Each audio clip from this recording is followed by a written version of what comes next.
Hi guys, good morning, নমস্কাৰ। মই ইলাবৰহে আপোনালোকৰ ওচৰত অন্য এটা ভিডিঅ' লৈ আহিলোঁ।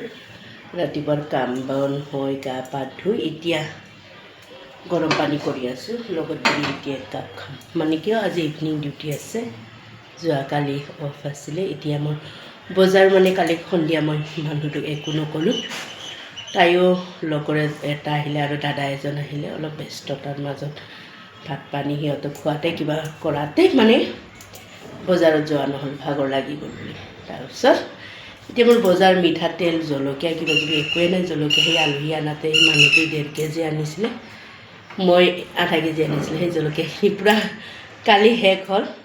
এতিয়া 2টামান আছে যে এতিয়া বজাৰত যাব লাগিব। কিয় ইভিনিং ডিউটি মোৰ কেতিয়া কিমান টাইম লাগে পাত্তা নাপাওঁ ন। কেতিয়াবা 10টা 11টা 12টাও বাজি যায়, তেতিয়ালৈকেতো বজাৰ নাথাকে। তাৰ কাৰণে এতিয়া মই পটাপট উঠি গা পা কামখিনি কৰি লৈ গৰম পানী কৰি আছোঁ, খাই কেনে বজাৰৰ পৰা আহোঁ, পটাপট আকৌ টিফিন ৰেডি কৰোঁ। তেতিয়াহ'লে আপোনালোকে মোৰ ভিডিঅ'টো চাই ইণ্টাৰেষ্টিং হ'লে লাইক কৰিব, কমেণ্ট কৰিব, শ্বেয়াৰ কৰিব। বাই।